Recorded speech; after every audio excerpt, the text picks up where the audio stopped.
don't think you let the whole song play. I did. I didn't touch anything. It was the whole Imperial March, everybody. It's really long, actually. Welcome, everyone, to Covendom, our podcast where we focus on mostly initiatory witchcraft and other matters of the occult world. My name is Brian Kane. These are my beautiful co-hosts, Levi Rowland and Ellie Barnes, otherwise known as the Dame and the Duchess. Yes. Not a thing. Never going to be a thing.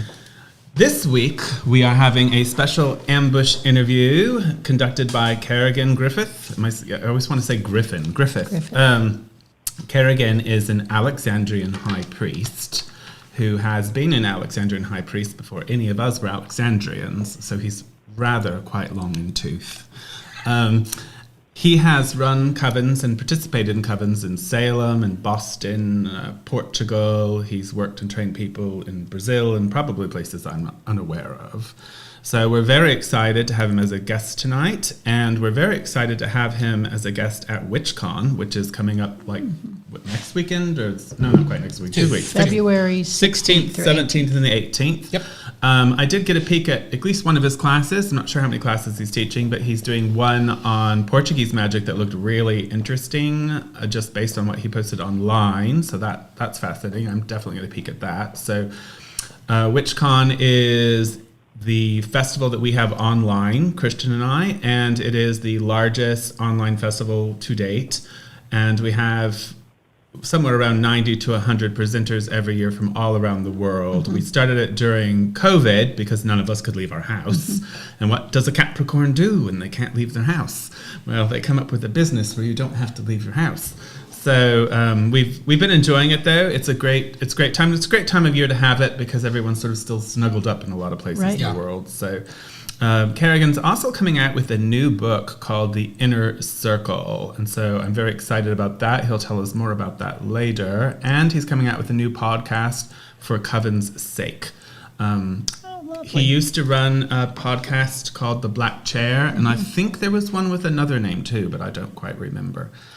Let's see. Him and his beautiful husband, Jamal Tafazio, also have their own publishing company called Red Fawn Publishing. And I don't know how many of your books have been published out of there, but you can talk about that later. But Jamal has a new memoir coming out called 1,000 Suns that I presume is by their publishing company. So that's very exciting. And because, apparently they've both studied in Portuguese, I think there'll be some translation works going on. Yep.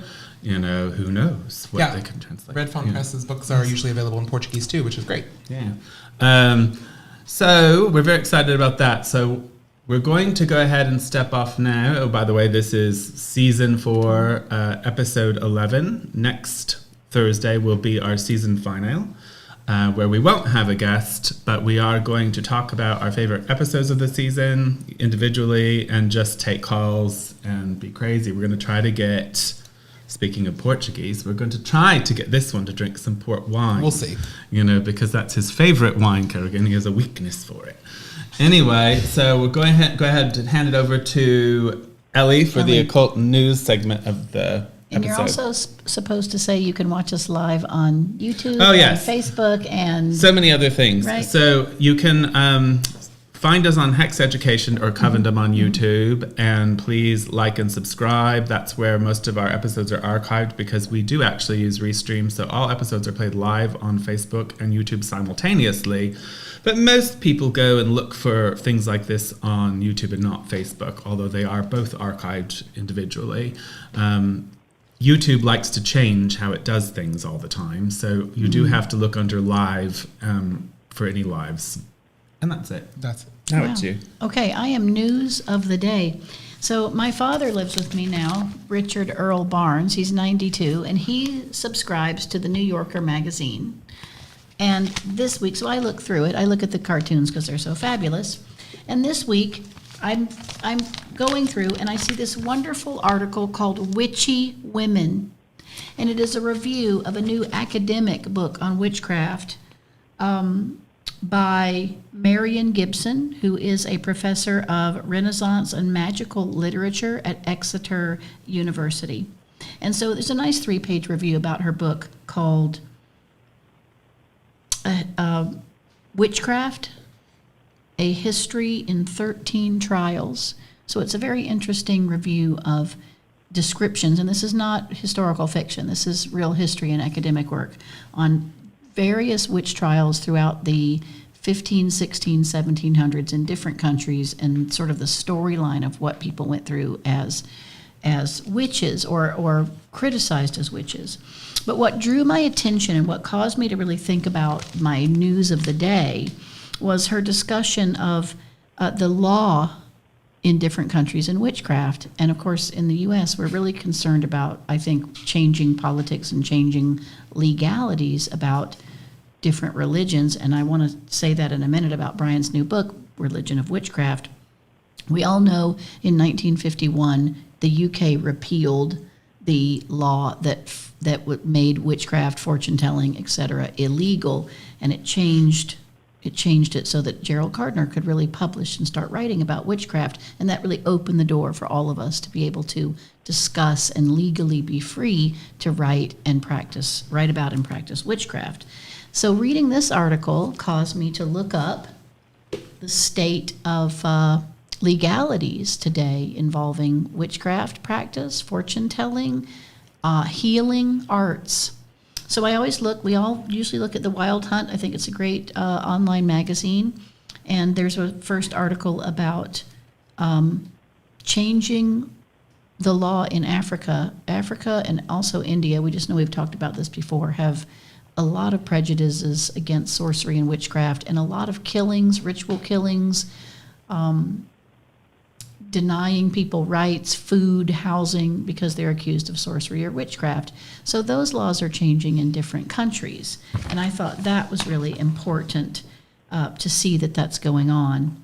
I then looked up legalities in the U.S. of witchcraft as a religion. We know we have the rights of a legal religion, but under the Freedom of Speech Act, writers have the right to publish anything they want to about witchcraft, healing, psychic work, mediumship, but individual workers and readers are governed by each state or even county or parish in terms of what they are legally allowed to say about their practice as a healer, as a magician, or as a psychic. So it's not governed by the U.S. Code of Freedom of Speech in the Constitution. Generally, as a writer, it is protected that way, but not as a local practitioner. Each state or county creates their own locally voted laws about practicing. But there is a loophole to that. There is a loophole, Yeah. but so it caused me to look up Florida, where I've lived for a long time, Louisiana, Massachusetts, because our other shops are in Salem. And so freedom of speech protects writers. It does not necessarily protect practitioners of psychics or magical practitioners or even healers. Ordained ministers, people of the church, are protected as magical healers or faith healers, and also diviners of the future, but not particularly other religions. And so also in the Wild Hunt, there's a really nice article this week by Manny Moreno that's titled, "Will 2024 Bring More Spiritual Violence?" And there are some really nice discussions of what happened in 2023, including the protests in Salem last year, where protesters... Or did they mention that? They do. Oh, that's It's funny. a big part of it. Physically broke into the circle. Brian was there, physically broke into the witches' circle, public, with their permits to operate in public as a religion of witchcraft, and were, we won't say violent, but they were physical. They pushed, they yelled, they were threatening. It was spatially hostile. Spatially hostile. Yeah. And so I recommend go to the Wild Hunt site and really look these things up and read about some of the pushback that witches and pagans and occult practitioners are getting right now. And my point about all this is because of the United States political climate and elections in 2024, and of course my own concern and worry in my readings is that there will be more discrimination, more violence, more difficulty between the religions. Unfortunately, frothed and foamed by the political climate. And I'm asking all of you that watch and all of us who practice a variety of religions, and part of our religion is magic and divination, to keep an eye on your state. For instance, in Florida, each county regulates psychic readings and magical healings. Tampa, for instance, the county that surrounds Tampa charges $1,500 to get a license to do psychic readings, and they do a background check and they fingerprint you. My own county is Gambia County. You have to get a license. Well, the loophole background that check. in Z Budapest is actually, is the one who's sort of responsible for this, is you can tie those practices into religion, and if you do, you're fine. So And ask for a donation. Yes, instead of being paid. it's only if you approach it as a secular practice that they can tag you for that. So, like she was saying, faith healers in the church are fine. Well, same thing with witchcraft. If you read tarot cards, do things like that, and you're associating it as part of your religion, you're in the clear, which is something Christian was bringing up on our last episode, is that's one of the other importances about not backing away too much about witchcraft being a religion, because it is what protects us. That's right. Yeah. So I want everyone to pay attention to your own state, your own county or parish laws and regulations, and keep our eye on this, because it may become more threatened, especially because it's so localized. We're not as protected as we think we are. Religiously, yes, and Try not to get in your way. You're fine. and I think that's my concern today, is that I want all of us to not be sitting passively assuming that we're all okay and all protected. It may not stay that way. And of course, in our lifetimes, we've seen quite a resurgence of metaphysical and occult and New Age studies, and the acceptance of religions besides Christianity. And we've gotten used to it in our lifetime, but it might not stay that way. So let's all really pay attention to what's going on locally and state-wise and nationally, so that we can defend our rights, protect our religion, and continue to work in the service of the people, which is what we've been doing all along. Thank you, Ellie. Blessed be, blessed be. All right, Levy, we're ready for your demonstration of the week.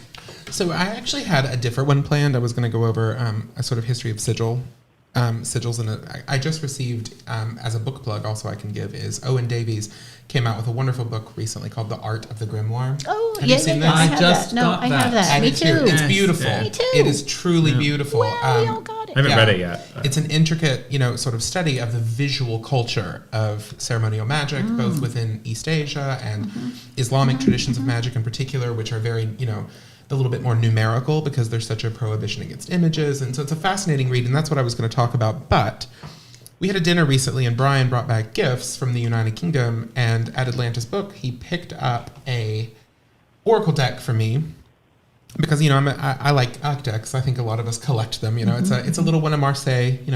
Not Marseille Tarot, Marseille Oracle cards. It's a simple deck. Very plain backing, and then each one I'm just going to pull a few to show examples. They're very, very everyday quotidian images. So, for example, you have a handsaw, and the word is troubles. You're not going to be able to see it because of the glare. You have a hunting horn, and it says presentiments. So you have all of these neat little images that are very, very everyday with a very particular word. And so I thought I would do a presentation today on where do these come from, and if you're interested in them, how can you go deeper?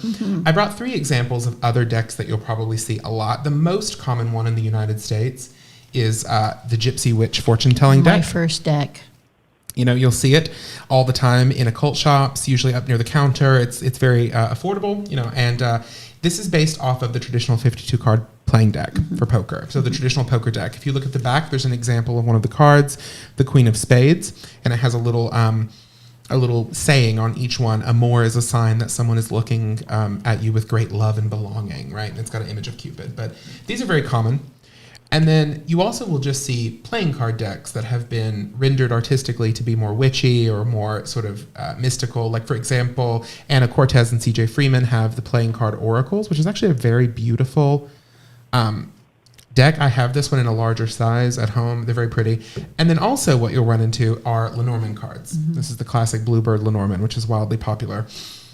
I read a lot with these kind of decks, or I used to. I don't read right now. I'm in a phase where I'm just not doing divination, but I used to read a lot with these, and you'll often hear them referred to as cartomancy decks.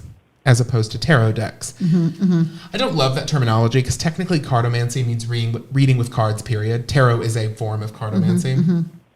But that's how you'll often see it framed. So if you're doing research online or you're trying to find community or you're trying to find more information, looking up cartomancy is sort of like the best entree. But you don't call them oracle decks. That's another genre. I wouldn't either. I tend not to, but I will admit, I think that's arbitrary. Okay. Like, I think that's an arbitrary distinction we've all made, that oracle decks are like soul cards or angel cards or whatever. And these are cartomancy decks, and I think the differentiation we're making is that these are all based on some level on playing cards, on the traditional 52. But so are tarot cards. Yeah. Really. Well, that's the genes are a little bit more spliced historically, right? Yes. Tarot. Playing cards come from What is the Mamluks that into deck Europe. that I showed you, that the Marzeo? It's the one that has the birds. Do you remember this? Oh yeah, and the Greek gods, the Roman gods. You'll find a lot of those, and that's what I was going to talk about today. Was most of these are a lot of people are not aware, particularly because witchcraft. To be perfectly honest, witchcraft and the explosion of the occult is much larger in the Anglosphere world in terms of like religious practice than it is in the continent. The continent approaches things a little differently. But You're saying we're not big in China. But, continental Europe either. France and Germany developed an enormous tradition of creating decks like these. Most of them stem from French and German playing card decks, particularly Lenormand comes from, it has 32 cards because it's based off of a card game very popular in France in the 18th and 19th century called piquet, which was played with 32 cards. So that's why a Lenormand deck has that number, or 36, excuse me. But the reason that it really gained ground was tarot cards could get you in trouble, to be perfectly honest. Tarot cards were considered problematic. They were often associated with the Romany people, who are still to this day heavily persecuted in large swaths of Europe. And so that was something that sort of stayed in that community for a long time until the explosion of modern tarot with the Rider-Waite deck. Right? And you had occultists writing about tarot. You have people like Eliphas Levi or Eliphas Lévy, and you have people like Antoine Comte de Gébelin in France writing about it, and Atala, of course, Jean-Baptiste Alliette in France, known as Atala. But for the common people, this is what they were reading with. Very rarely was it tarot. It was almost always some kind of cartomancy deck that was read from playing cards. They had access. It's what they had, yeah. right? And there's no canon the way there is with, if you want to read Rider-Waite, you're going to use Arthur Waite's interpretations. If you want to read with the Thoth deck, you're going to use Aleister Crowley's interpretations. Right. These would have been family-based. These would have been community-based. They diverge quite strongly between decks into how you read them. So if you want to get started with one, the number one thing, because I've taught classes on using these kind of decks before, the number one thing I tell people is do not get obsessed with an idea of a canon out there. Find a system that works for you. Look at each individual card. Read with them for a long time. Stick with it. But these are not tarot cards. Right. Right. They do not have sort of codified meanings that have been handed down in schools the way you have Arthur Waite's interpretations of the tarot or Crowley's. They're much less associated with ceremonial magic. I don't think there's a lot of Kabbalah involved here, or Hermetic and angelology or anything like that. It's much more down to earth. The symbols in it are often everyday objects, like the deck that Brian bought me in the Lenormand. They're very, very simple things. Practical. Very practical. The rider, the letter, the key, the flowers. And they're often read narratively, is the last thing I'll say about them. So if you're reading with them, one of the best ways you can do it is to lay them out as a story. And so we're going to do an example of that to end. And I've not read with these yet, but we're just going to use this deck that Brian bought me. I've not read the instructions. Let's do a reading to see how this ambush interview is going to go. Perfect. Well, let's see what the cards say our ambush interview is going to go. So we're just going to pull a triplicate. We're just going to pull 3 cards very simply.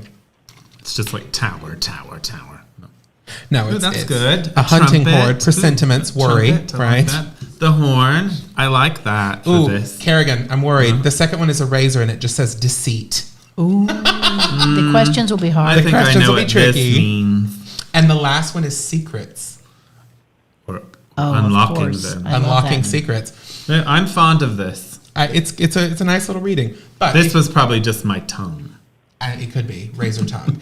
But if you're getting involved, you can read the little booklets that come with these. You can do some research online. But just let your intuition guide you, honestly. This is not tarot. You don't need to sit I around love and it, though. think of these huge, massive connections. I bought those for him, and I had no Yeah. idea what they were. Keep it simple. So, yeah, we're probably going to be talking about things that cut a little deep today, maybe a few secrets, things like that, things that, slice and dice every now and then. May I add something? Please do. I got the Gypsy Witch Tarot or Oracle deck or Cartomancy deck in middle school at a yard sale. I think it was probably 8th grade. And it was perfect for a young person. It wasn't complicated. It wasn't overly symbolic. It didn't have all these other heavy occult associations. And I loved that deck. I could whip it out, shuffle it, put down 3 cards just like you did, and answer all kind of questions, I think, in more of a folk way or a family way. You were also pretty busy with your telepathy. Well, that's going on all the time anyway. But they're a lot of fun, right? But no, I love them, know. and I still do. I still get out my Gypsy Witch deck every now and then, and I have 2 decks. The one I got in middle school at a yard sale, and then years later, one of my best friends in Pensacola, her father passed away, and in his belongings was one of the very first published Gypsy Witch decks, Oh, nice. still in its little leather box. And she said, "Ellie, I'm giving that to you because obviously." And we can ask So I Karagan love when he that gets one. on. But Weirdly enough, I've never I actually bet. purchased this, It's but so I fun. I know it, It's from so fun. childhood even. Yes, from- you do. yeah. But what It's I was part going of to our say is nomenclature. we can ask him when he comes on, but I will say it's very common in continental Europe to see decks like these. Yes. And Yeah. I'm sure, being in Portugal, he's seen them. You see them a lot in Germany and France. The last thing I forgot to mention during my little talk that I wanted to address, because it is kind of fascinating if you want to research something, is Lenormand is named after a real person who never used them. Right. Right. These cards were developed after she died. She died, yeah. Mademoiselle Lenormand was a French fortune teller who was the world's first Miss Cleo. She was wildly popular amongst the nobility in Paris. She was a very kind of creepy woman. She had taxidermied bats nailed to the wall of her reading room. Wow. And she used words, if you can read French, because her works are not available in English, but you can find the original. She wrote quite a few works, actually. And you could read them. And she uses terms like astral light. And she, in French, astral, la lumière astrale, or whatever. But you can... I smell a witch. She basically... What are her dates? She is the 18-something? end of the 18th century and into the 19th. She claimed to be the personal reader of the Empress Josephine, the first wife of Napoleon Bonaparte. Whether that's true or not, we're not sure. Josephine's daughter said it wasn't true because at the time, Mademoiselle Lenormand was wildly popular. She was Everyone knew her. She was in the rags, like the newspapers that were read in Paris that were like rags of gossip about, oh my God, did you know that this count or whatever is going to, of course, everything that was changed with the telepathy. revolution, but we had Napoleonic Europe and then the Restoration. So Was she exposed to theosophy? Do you think she was exposed to theosophy, or We're that not she's entirely before sure. that? In her records, of course, she claims a lot of nonsense. She claims that it's been handed down through generations, whatever. She's one Might of those not be very nonsense. colorful characters, but she uses a language that most likely stems from having gotten her hands on Antoine Comte de Gabelin, Yes. Eliphas Lévy. That's probably where she's pulling it from, to be honest. But she used But playing yeah. cards, right? She used playing cards. She most likely used something that resembled Lenormand in the fact that it was probably based off a PK deck. But if you want to look her Yes, up, okay. just use the word Lenormand, and you can look up her history. It's really, really Well, fascinating. that's something I've told you guys before I'm always curious about. So my Swedish grandmother read playing cards. I have no idea what the system was, and we don't know whether it came from Sweden or San Francisco. So, because she loved San Francisco. Levi's taught a So, class in don't know. it, playing card I taught a class on divination. playing card Yeah. divination and cartomancy. I like all of those continental European decks. I think they're really cool. And there's a lot of really just pretty art on them, honestly. They're often like little hand-done pieces of art, and they resemble sort of embroidery often, and things that you'll see in folk art in Europe. So they're really cool. I love that. Thank you so much. Tarot Levi. can be a bit overwhelming It sometimes. can, so. and it's got a lot of deeper content, whereas I think Well, I think it's time to bring on our special guest, Karagan, and find out what the ambush interview I know. of this episode is. The last ambush interview of the season. Yep. So I'm going to go ahead and bring him on. Blessed be, Karagan. blessed be. be, blessed be. Blessed be, how are you guys? Wonderful, wonderful. We're, Pretty good. We're excited. We're filled with anticipation.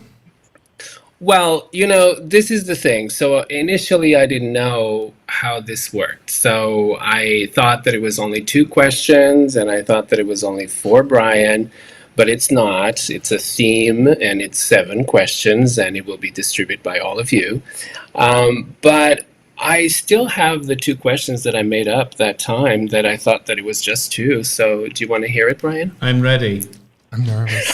I love this. Okay, well, I'm going here to we go. answer them. I hope you know this. Okay. Who did you initiate that you wish you haven't? No one. I haven't initiated anyone that I wish I hadn't. Okay. Personally. Okay. So the other one, it was, if the Alexandrian tradition was a reality show, who would you vote off the island next? Ooh. I would vote off an initiate who is an oathbreaker and currently suing me. Very good. Yes. Wonderful. For legal So now we reasons, can I'm move not on going to to the say her themed name. ones. So I thought that it was a good idea to bring a subject that normally it's not really very associated with or very talked about in witchcraft or associated with witchcraft, the psychologic part of witchcraft, which I think that it's very interesting. Can I go on and Yes. make the first Yes, question? yes, Okay. You're in charge So the now. the first question is, how does practicing witchcraft affects mental and emotional well-being? Who do you want to go first? Oh, it could be you. All right. Well, I think, first of all, I think it does have an impact on your mental and emotional well-being, because you're traversing the inner planes, your inner self. And it's why we do try to avoid, we attempt to avoid to initiate people who do not have control of mental illness. I hesitate to say we don't initiate the mentally ill, because clearly we do. But we do try to make sure that somebody has a handle on it, somebody who's got, all the tools they already need. So we want a person who has their life together in every way, anyway. So of course that starts in the mind. Mm-hmm. But you are playing around, with forces and aspects of yourself that are dangerous. And it can upset even the most well-balanced individual. When you ask for initiation, you're asking the gods to change you. It's a fool's errand, really. So you're asking to be transformed on the deepest of levels. Make me a witch. Make me a priest or priestess. Make me magical. And that's why it has been said on many occasions, sometimes initiates go mad. Sometimes they become Buddhists, and sometimes they die, and sometimes they go on to make really grand high priests and high priestesses, so it's an individual thing. I do definitely believe in reincarnation, so I never lose hope. So when you were asking the question about have I ever regretted initiating someone, I have not regretted personally initiating someone. I have regretted supporting some initiations, but I never lose hope, because there's always another life. You remember? Very good. There's a woman on Mad TV who has a line I love. Lives are like Starbucks, honey. There's always another one around the corner. Yeah, there's a new life. So, it's the path of initiation. That path could take several incarnations. Who am I to say? Yeah. But I can tell when it's not going right now. I want to go next. Go, please do. Okay, so I've said this before on Covendom. I'm a huge fan of the great work, and I do believe particularly in the Alexandrian tradition. As an initiatory tradition, you are working your being in 4 realms: physical, emotional, intellectual, and spiritual.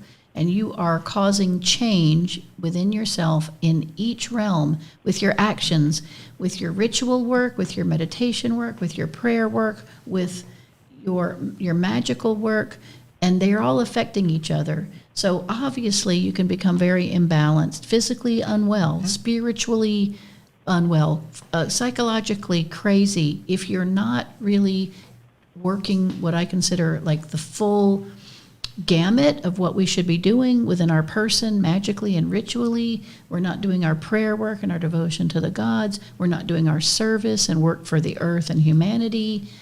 We're not gonna, it's a lot of power. It's a lot of power to bring through your body and mind. And you can see people who don't take it seriously and who don't value the great work, perfecting themselves as a being through lifetimes, through practice. They get really unbalanced. We've seen examples of this. And then they... Why are you waving at us? No, because we see it. Look to my left, This is she like the whole says. idea of, do you regret initiating someone? if they take it in the wrong direction or only in one direction, for instance, physical money or physical power, they're going to crack up spiritually and psychologically at some point, and you're just going to see that. So I think it's very important to look at it holistically and recognize you're tampering with yourself in the four worlds, and you need to really be very serious and solid about your practice and your work for that reason. Not play with it. Not play with it. It's not a toy.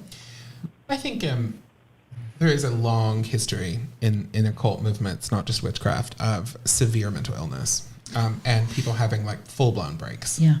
I think, we could talk about some really, really famous examples that are almost textbook. Or recent ones. Like Aleister Crowley and, his difficulties with addiction. We could talk about Mathers. The fact that Mathers had what many of his friends described as a full psychotic break, Yes. especially when he was living in Paris, when he was older. So I think there is an above average amount of people who are psychologically unwell and who are also drawn to witchcraft and the occult. I think that's just true. I think Religion, period, really. Yes, religion, Yes, period. yes. We've all met the crazy Christian lady in the grocery store. Exactly. But in the old days, That's right. at least in the old days, you could go to the convent or something. It's like now everybody's just... There was a place to send them here. Now everybody's so... You used to be able to send them somewhere. But I think witchcraft affecting the psychology, which was your question, Karagan, I think it does, because it's very dangerous, I think, to be someone who practices visualization, meditation, and ritual religion, because we're Americans on this show. I know Karagan's in Portugal, but and so our culture is deeply Protestant, and there is already a sort of dislike and foreignness to ritual. It's very in a lot of Protestant America. And so people come into it sort of full tilt, Right. with no experience. They're not Catholics, they're not Eastern Orthodox Christians who have this long experience with these very intense ritualistic moments. And so I do think it affects their psychology. And the number one way I would say it does is delusion. I think a lot of people drawn to witchcraft and the occult are deluded. I think that they don't check their ego at the door. You don't think Hecate's talking to Sarah in her closet on Wednesday Probably night? not. You know what I mean? I don't think, I hear things on the regular in this community that make me blanch with horror. Right. When people are like, well, I quit going to the doctor, but the courts is going to cure me. And I'm like, oh, no, that's not. So I would say, Karagan, I do think it affects mental health in that way, in the sense that it is more dangerous than I think a lot of other religious paths. I have a saying I use a lot. I think a lot of spiritual seekers would be more suited to sort of liberal Christianity or Buddhism than they would the craft. I think the craft is more dangerous. And magic is powerful energy, and you cannot escape that it happens in your body and in the outer world, right? When you do magic. Yeah. So you got to be tough Wonderful. as nails. You got to be tough as nails. Oh, yeah. So wonderful answers. And I think that you actually answered a little bit of one of the questions that I have a little bit ahead. But anyway, so that's fine. We'll just touch it. What psychological concepts can be applied to understand witchcraft practices, Levi? I think I mentioned on Covendom last time, I will be honest, I do not use a psychological framework for my teaching in the Coven. I tend to use a very religious theurgic framework. So I teach from Plotinus, or I teach from Proclus, or I teach from the Neoplatonists or the Kabbalah or whatever. That's what I like. That's the language I'm comfortable with. I do know witches. Our friend Rosie, who's an initiate and high priestess in England, Vivian Crowley, of course, who wrote, who's written a lot about witchcraft and is an initiate of traditional witchcraft. A lot of them do use Jung. So there's a long history of using Jungian terminology in the occult, using Jungian terminology in the craft, even. Val was trained in Jungian psychoanalysis. Yep. It's not what works for me. Personally, that's not what I enjoy to sort of move in, but I would say that a lot of concepts within Jung, such as individuation, the shadow, synchronicity, the collective unconscious, all of these can be used, I think, in a pretty healthy way in craft. I think where I would say, and this is maybe deviating from the question slightly, I would say, though, one of the dangers is no matter how advanced we get in our craft, unless you're trained in it separately and in a secular institution, even if you're a high priest, you are not a mental health therapist, and you don't have that training. And I think there are. You don't think I'd be good at it? I don't, honey. God bless you, but no. Like I think I'd have a lot of fun though. I think I think it is an ethical. I think it's an ethical question sometimes, Karagan, how much psychological language we use in craft. Like, I think if you're getting to the point where you're trying to diagnose your initiates, for example, then you're overstepping enormously. You know, or if you think that you can cure them of severe depression or anxiety disorders or whatever with magic, I think you've already crossed a horrible threshold if you have not asked them to go to a therapist. So I think psychological language can be used as a framework, but not as a clinician. You know, so I think that's where I would draw the line. What do you think, Brian? Well, there is an aspect of our hermetic training that focuses on the mental. And I agree with Levi that we shouldn't try to be therapists, and we don't want to be, which is why we ask people if they have mental illness before we initiate them. That's not a yes or no question or a yes or no to initiation. It's to make us aware, and it's up to the individual coven leaders to decide what they're willing to, facilitate.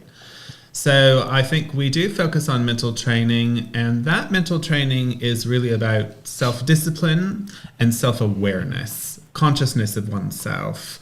And we utilize something similar to what you might find in Franz Barden's book, Initiation into Hermetics, called The Black and the White Mirror of the Soul.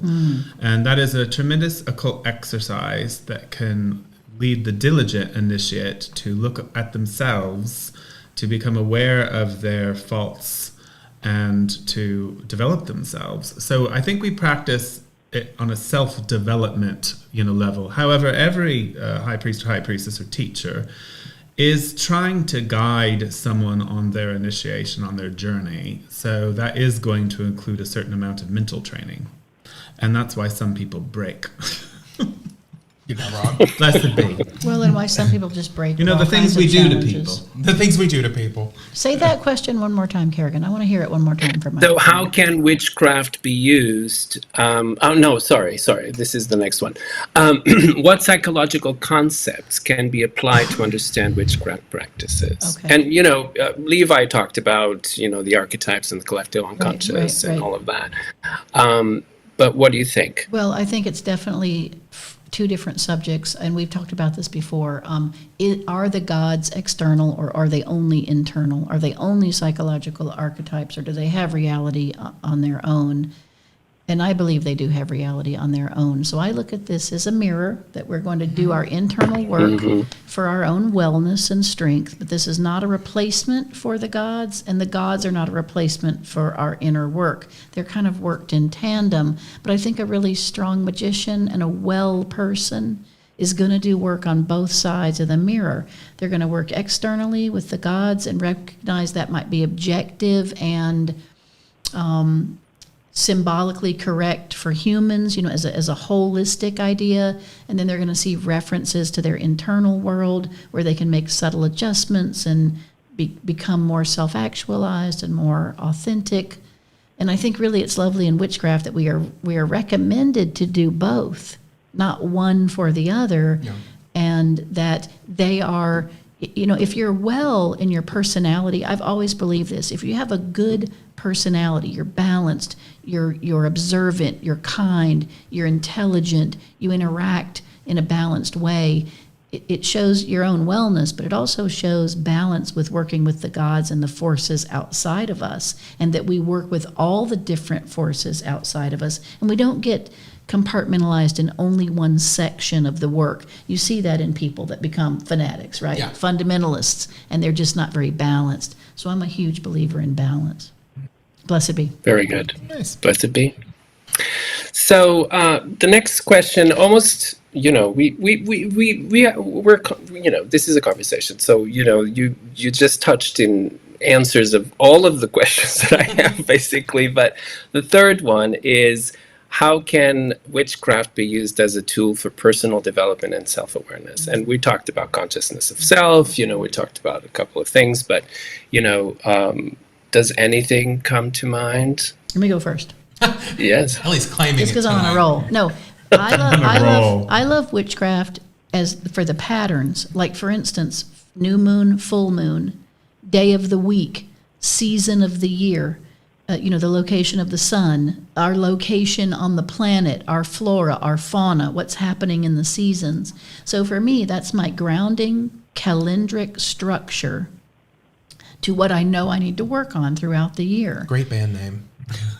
What's it called? Grounding calendric structure. Grounding I calendric loved it. structure. I loved it. So, This will be the name of your book. But that's our, but that is our guideposts. That is our wheel of the year. It is the way that we organize and define our practice. And so actually as regular daily practice, weekly practice, monthly practice, or seasonal practice, we're organized, we're structured, we're growing in strength, and then we're waning and coming back into an internal place. Then we're reborn and we're pushing ourselves out into nature and fully expressing ourselves, and then decreasing and coming back into ourselves. I think that's an excellent model for what the psyche should be doing. Self-care. Sometimes we're really powerfully expressing ourselves. We're going out, we're dancing, we're traveling, we're having sex, we're eating food. Other times we are alone in our room, meditating quietly, petting our dogs in bed. That's what I do, pet my dogs in bed. But I love the cycles. I think the cycles are really apropos to the inner work, and they really match the outer work. That's my answer. Gosh, Very that was good. so good. It was Wasn't it? fantastic. Okay, good. She's proud of herself tonight, people. You go. You want me to go? Yeah. Well, simple, because it does kind of go off the last question, but I think I think Right. the danger there is that, self-development, obviously, I think training in the priesthood absolutely has benefits to personal self-development, holding yourself accountable, being held accountable, learning how to control yourself, be conscious, all those wonderful things that we try to prevail in. However, I think for a lot of our listeners or a lot of the people in the general community, I want them to understand, I don't think magic is necessarily a tool that's going to be self-development. Can it be used that way? Yes. But I think thinking that you're going to, find your wishing fairy or your genie in a bottle, and that all your problems are going to be solved because you become a witch and you're going to become a better person. Witchcraft has the potential to make someone a better person. It also has the potential to make someone a worse person. It does. So I think, if you need self-development, I think you should be focusing on that outside of witchcraft. I don't think would be my recommendation. Oh, I want to be a better person. Be a witch. I don't think that's what the purpose of this is. I think it does have that benefit, of doing so. If you become a bodybuilder, there's a benefit that you are going to improve your physical health and become in a sense a more healthy individual. There's also the chance that you might turn into a steroid freak, so everything has the potential for self-development, but I would say let's keep those categories separate. Very good. I would actually agree with Brian. I might even go further, to be honest. I do not believe that religion, as I practice it, is a path to self-betterment. I believe that initiation into craft is an initiation into a priesthood of service to God. So, to the one, right? I think that it is much more akin to the mystery cults of Greece and Rome than it is to the New Thought movement. I think we are much more akin to even certain strands of Christianity than we are to anything that's going on in the New Age community. I do not promise my initiates that they will better themselves, that you'll get better jobs and be happier and thinner and more joyful. Those are the promises of the New Age. Those are the promises of New Thought techniques that I am incredibly suspicious of. I am a natural-born pessimist. I am a natural-born fatalist. I do not have, a sort of desire, I think, for this constant framework of being, what are you doing to better yourself right now? Are you, I'm doing a juice cleanse. I become a vegan. I'm working out 6 days a week. I'm reading the classics. I'm, which I do things like this, but I'm I do doing not. the juice cleanse. Yeah, it's like I think that all comes from secular humanism. It comes from an era where we quit believing in the gods, right? The only reality is our flesh. The only reality is this world. I actually think craft stands in opposition to this in many ways. I think we are in communion with different worlds. I think we're in communion with faith. I think we're in communion with change and power and connection and ecstasy. I think witchcraft is an ecstatic fertility cult. I think it is not a new age or new thought community. So I think you could be a wrecked human being by secular humanism standards and an incredible priest in witchcraft. So there's a little tidbit I'm going to say that is probably me sharing too much. My better angel is saying, no, don't say it. But the other one's like, no, do it. There's a common toast that our coven has, is that when someone's being prepared for initiation, we'll make a toast and say, we're helping to bring a new witch in the world. Let's hope they survive. Yeah. Let me ask a question. Do you ever do magic for your own personal development? Yes. Like I do for myself. Yes. Not power, Yes. but for my own I just wellness don't think that development. I would categorize witchcraft as being that. Yeah, no, I get that. Or magic. Yeah. I don't think I would categorize either one. I wouldn't categorize any religion as being that. Like if you become a Buddhist, you're going to become a better person. Yeah, right. I just don't think it's necessarily true. They're two separate workings, is what you're saying. But I think if we're a better person, a stronger person, a more self-actualized person, our devotion to the gods might be better and stronger. But what you're saying is not necessarily. What I'm challenging, honestly, Ellie, that's a good question. I'm glad you're challenging me a little. What I want to be very clear. I wouldn't here. put it in our commercial. I think I do not believe that and I'm going to say I here, not we, because this is a Levi thing, and I don't want to speak for a tradition or a religion. I do not believe that the goal of religious life is to be better according to a secular standard. Yeah. Yeah. Right. Okay. So what may look good to a Levi's witch, like, you could be an amazing Alexandrian priest, completely insane absolutely. in the woods. I mean, and he may not be truthful. wrong. I think a lot of people who I've met in my life who are very close to the gods, who I believe are doing the great work to such a level they may not be incarnated in the flesh again, have not been successful by secular standards. They've been mentally unwell according to secular standards, or poor, or angry, or whatever. And I think this is true in a lot of traditions. The crazy wisdom of Buddhism. This is not about me. Well, the nuns and the monks, the nuns and the monks who remove themselves from all physical worldliness. So I don't. Secular success is not the measure of magical or religious success to me. All right. Well, we've got time for a couple more questions because I don't want to block Karagan out. I know. I want to turn all these questions around on Karagan. Well, we don't do that. I know, but I want to hear some other things. You're not the interviewer. I'm glad that I'm bringing all of this out of all of you. It's great to, Okay, so what is the role of intuition in witchcraft from a psychological point of view, a psychological perspective? What is the role of intuition? Intuition. Who wants to go? I don't even know. I don't even understand the question. Well, I'll start with this one, I think. Mine's real simple.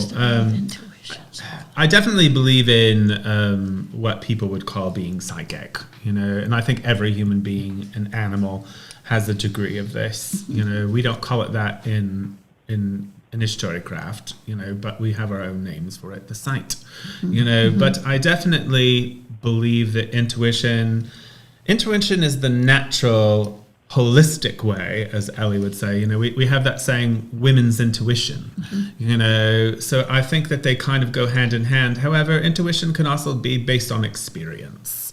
So, it kind of reminds me a bit of Dune, how you had what are they called? The Bene Gesserit sisters, and there was sort of, in the stories, a play on whether they were, how much of it was power and how much of it was intelligence. And it's sort of weaved like this. And I think they go hand in hand. So I do believe in the actual power that exists, but I also believe in the natural side of it too. And it makes sense because intuition, I think, is just the below aspect of the sight, And sometimes it's hard to tell when you have a very psychic person which is which, So as far as the craft, I think that it is in there. It is in our literature, it is in our training, and it is in the folklore. So I think it exists. Do I think it's overplayed by some individuals? Sure. I don't know if I really answered the question, but that's mine. Right. The role of intuition psychologically. I think we all have intuition about people. which is probably where this comes into play the most, Karagan, is like if somebody's asking for initiation and they just smell wrong to you, right? And you're like, oh, this is not going to work. Like, this feels Or they nasty. just smell. You know, this feels wrong. Yeah, that's also an option. I mean, you know, back off the patchouli. No. Everybody calm down with the essential oils. Chanel never did anything wrong to you. I think I am leery sometimes of an overemphasis on intuition. Like, it's very common on social media to share memes that say, trust your gut, it's never wrong. No, it's frequently wrong. Mm-hmm. You know, it's frequently wrong. You know, we evolved on this planet to have certain sort of heuristics about, like, for example, humans are primed to see faces and things. Humans are primed to understand a fear of the dark. You know, humans have all of this evolutionary priming that can make your intuition dishonest. It can make your intuition unhelpful. It's very unhelpful in science, for example. What we think is true about science is often dead wrong, right? You know, we think something is true and then we actually investigate it and we find out it's just our biases that have colored our perception. Mm-hmm. So I think it's a fine line, is what I would say. I think this is where psychology can help. Like, you know, where you made psychology the sort of center of this conversation, this is where it can actually help. Where you start to question your own neuroses. You question your own sort of like, well, maybe I don't like this person because they remind me of my father. Right. Maybe I don't like this person because they talk Biases. the same way, because they trigger something inside of me. That's where I think psychology can help, where you can balance into intuitive thoughts with reality. You know, you can balance them with experience. I think believing you're psychic if you have certain forms of mental illness is very dangerous. Same. But yeah, I think psychology is very useful for that, where you can question, like, am I angry at you right now because it's my intuition, or am I angry because you've triggered something that's just a particular pet peeve of mine? Mm-hmm. So yeah, right. That kind of like self-referential, you know, thought challenging is super helpful. I'm going to answer this. Very good. good. I'm going to answer this from a completely different point of view, and we've discussed this many times. Shocking. I know, many times. Separate from the training of being an initiated religious witch, which we understand that's what we're talking about here as Alexandrian witches. I always thought as a young person, and I still think today, people are wired differently, and we all have different neurological systems. I feel that witches in history were neurodivergent, intuitive, psychic, magically more powerful. And that's what I defined witchcraft is for many years, until I became an initiated Alexandrian witch. And I very much tied the way the brain was wired, just naturally, your genetics, how you were born into the world with your skill set. Like how many colors you can see, for instance. Some people are colorblind and they can only see some colors. Other people have a very incredible color spectrum visually that some people don't have. So I defined magical ability and witchcraft ability in a very operative, I use this word. So you're basically saying people who aren't witches are sort of disabled. People who are witches are disabled. No, yes, they're people who aren't retarded. witches are disabled. No, they're disabled. No, I'm a real elitist in this. I look at the human population. I see us all the time. I look at thousands of people a year, and I'm just thinking, you don't have it, you don't have it, you don't have it, you don't have it. Can they have it religiously and be devoted? Yes. Do they have to be like psychologically well? Levi. No. But intuition, in my thinking, my private personal thinking, intuition, psychic ability, energy manipulation ability is real witchcraft and power. I like this. That's a very good one. I mean, that it's I older. would like to share. Yeah, no, I would like to share a story about this. Real story that happened with me in a festival that just started this year, and not this year, last year, the first pagan meeting, ancestral meeting, they call it, and I'm now organizing the next one. And there was somebody that actually was, you could tell that she was there to see the meeting, and it was like a talk, kind of workshops and things like that. But she was a little bit not well, you could see that she would intervene, very aggressive, So without knowing, me and another participant that was also in a workshop, very, traditional witchcraft, Portuguese traditional witchcraft practitioner, she positioned in front of me and I in front of her with this woman in the middle. And we tried to work that to see if she could come down and not interfere so much and not really spoil the experience of other people that were there to really enjoy it. And it worked. So you can see that sometimes you don't really have to even know the person. You know, magical people will recognize each other and they will work. It doesn't matter when. And, you know, and then I met her and she said, you know, were you doing what I thought that you were doing? And I said, yes. Were you doing what I thought that you were doing? Yes. So, you know, people recognize each other in different situations. And I think that this is a very interesting thing. It's what you were saying. You know, you recognize, you know, when you are useful and you just do it. But I describe it as two separate things. I mean, I think there are energy workers, psychics, manipulators of energy, and natural magicians who may be Christian. They may be an initiatory witch, they may be a shaman, and they're really two separate entities, and we tended culturally and historically to combine these into one, and they're not. And I see people in different walks of life, and I think, man, what a fabulous psychic and magician, energy worker. They might be agnostic, they might be a scientist, they might be a Protestant. It doesn't necessarily... I like how that was tacked on the other, like, God forbid, right? It doesn't necessarily imply one makes the other, Anything right? but a Presbyterian. They're separate. Right. They're separate. To me, one is brain wiring and certain kind of abilities and powers, like to hear a note played correctly. You know, do you have the right ear? Can you tell if it's an A or an A sharp? Not all of us can do that. I cannot do that. Or are you a devotee? Can I ask you a religiously? question? Do you recognize in other people that are not pagan or witchcraft related, if that person has that something that you recognize as that magical self or that ability or that, you know, even if it is a Christian or whatever? Yeah, I see it all Do the you? time. There's In been all- a in my lot clients. of people that I've met who end up to become initiates. Sometimes I'll get the sense this person's going to they're eventually going to do it, you know, and there's just that thing they have, you know. Yeah, I mean, that's why we have the term smelling right, not smelling right, obviously. Right. You wouldn't want to work with somebody who is devoid of power because then it No, would, you know. no. But Karagan, you've got time because I want to pull you into the panel. So one more question, and then we're going to start taking calls. So, and this is just I think it could be a difficult one or not, depending on what you think.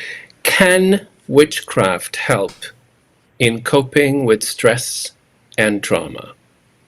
Levi, go first. I mean, this is a very hard question to answer because anything can cope if people are using it as their coping tool, right? You know, it's like, I think you could say that about a lot of things. Whether or not it's good at it is a different question. I mean, alcohol is a coping mechanism for people with mental illness. So are drugs, you know, so are a lot of really negative habits, frankly. And so I think it's tricky. I think this is where I don't want to be too long-winded here, but I'm going to kind of be a little bit of a heretic for a moment. Like, I love being on this show with Ellie and Brian because we all do have very differing perspectives sometimes. Like, what Ellie just said, like, I don't believe in. Like, I don't believe that people are born with magical abilities. I don't think that's a thing that exists in the physical universe because it's a scientific claim. And they've been tested and they have failed for 3 centuries. For 3 centuries. They have consistently and unfailingly and with no exceptions not been able to create a supernatural occurrence. This is just reality. And the idea that it's like Of some the situation. that's, you know, the idea that it's some big secret conspiracy by all these mean scientists or whatever. There are scientists who would sell their soul to the devil to be able to prove some sort of, because it would win them a Nobel Prize. Like, they would be the richest and most powerful person on earth if they could do it.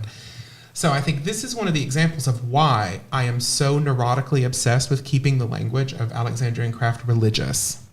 Because the language of theology, the language of philosophy, is not going to be broken by the language of contemporary science. But theosophy is.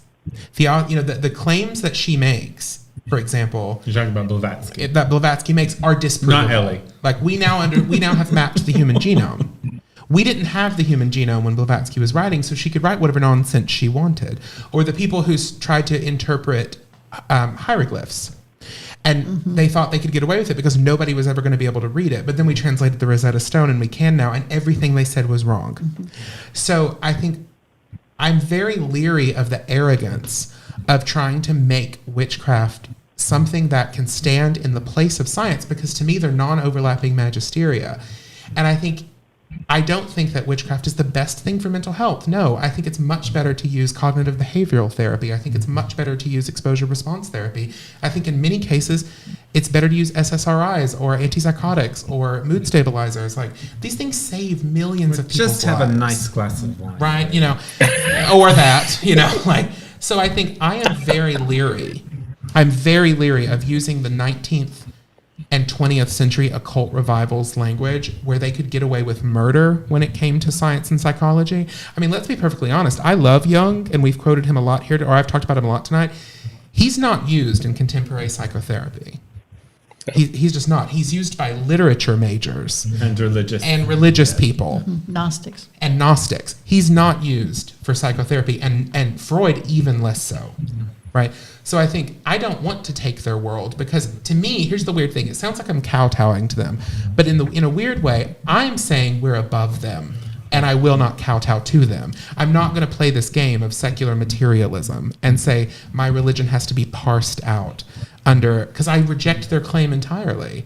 I don't think that the world is nothing but material. And I highly recommend, I know I'm being long-winded, I apologize, but I'll give a recommendation. A lot of philosophers have talked about our current obsession with scientism, the idea that science can explain everything. It can't. That's not its job. It can't explain ethics, for example. It can't explain, and people who argue that it can come off looking like fools, like Sam Harris. Mary Midgley is an incredible British philosopher who wrote a book called The Myths We Live By. And it's an exploration into this concept we're talking about tonight. Where is the line of science? Where is the line of psychology? Where is the line of religion? It is a brilliant collection of essays about they're wrong from the get-go, so why are we playing their game? Like, my initiates are not told that I'm going to make them better in terms of their mental health. They are told that I'm going to introduce them to the gods and make them a priest or priestess, and that's it. And that's all it can be. So I'm going to be the happy medium. So when me and Levi started this show, because you can go back and watch the original episodes, you know, I was the crazy loose cannon and he was sort of kind of trying to reel me in. As time's gone on, my karma has come full circle. It really has. And now I'm between these two and I'm like, okay, let's think about this, because sometimes you guys can both be extremes. So I think part of what Levi's talking about really is the language. Some of the language that you use is against his philosophies. And I'm a happy medium because I agree with Levi. I don't think there's a genetic component to this thing, but I do believe it can exist within the soul. Because I believe the soul is what gets developed, and some souls do have more zap. You know, and so when you meet a person who's got that, I mean, it's in our liturgy. You will meet them, know them, and remember them again. You know, so I believe it doesn't exist physically. I don't think there's a special hardwire brain. I think if you talk to a doctor or historian, they're going to be like, a brain is a brain, unless there's something defunct with it. You know, if it has a tumor, then it's going to be special. But otherwise, it's, you know, I do think there are physical attributes. Of course there are, you know, because you are going to have people who have physical situations that might enhance abilities, or, you know, we hear it all the time. If someone's blind, they can hear better or smell better, or, you know, whatever. Like, skill sets change based on circumstance or how one was raised or the environment in which one was raised by. Like, I play with this sometimes because in the lore of my family that has nothing to do with witchcraft, my grandmother, the Swedish one, was supposedly very psychic. I can tell you from my own experience, her 2 daughters are. Nothing to do with witchcraft. They weren't witches, but they're just very psychic. So I've had to toy with this. Why? You know, and I honestly think it was environmental because they were raised around the idea that it was okay and they were open to it. You know, just like if you get raised in a family. So, but I do think, you know, where I would disagree with Levi, which I don't disagree with him because he's talking about the physicalities, but I would say, but relax a bit because it could exist in the soul. And science hasn't proven there is a soul, you know, so we can safely say that is in the realms of religion, right? And I meant what I said. I like being with somebody who disagrees with me. No, he does. I want to add one more comment too. I like it too because I can just shift whichever way I need to. Metaphysics is above or beyond physics. So I mean, I'm kind of surprised what you're saying today because you've been against scientific materialism. I am. I think all the time. And I'm not speaking about that. I'm saying... No, but some of the vocabularies come from a time, that's why. Yes, yeah. but I believe in the four Kabbalistic worlds, and so Same. I think they're enmeshed in each other. Absolute, or the world of Ein Sof, or the infinite energy of the one, is the totality. Within that are these levels of experiences or vibrational fields that we all participate and exist in.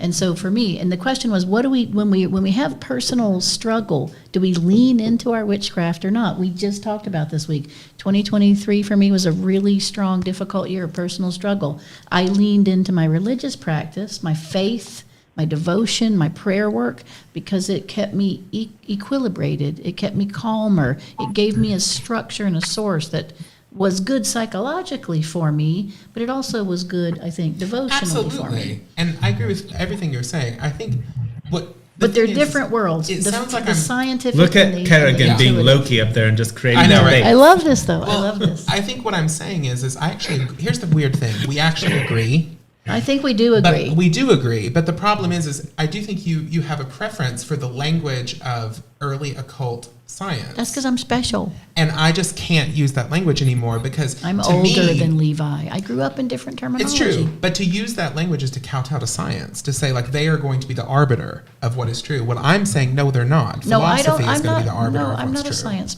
I mean, I understand physics. I think and you're both science, but- extremists.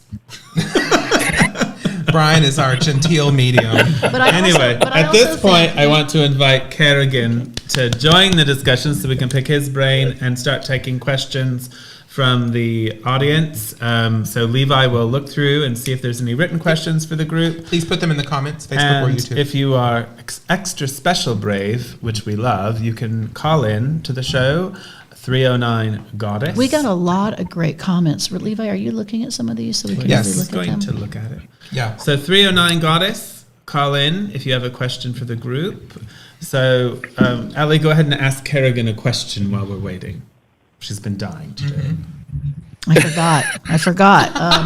We went down a rabbit I was in hole. absolute instead of Asia. All right, I'll ask you a question. So, considering that your topic was really around the psychology of the craft, or the psychology of the occult, however we want to label it in this discussion, what do you think the biggest pitfalls of using that language might be?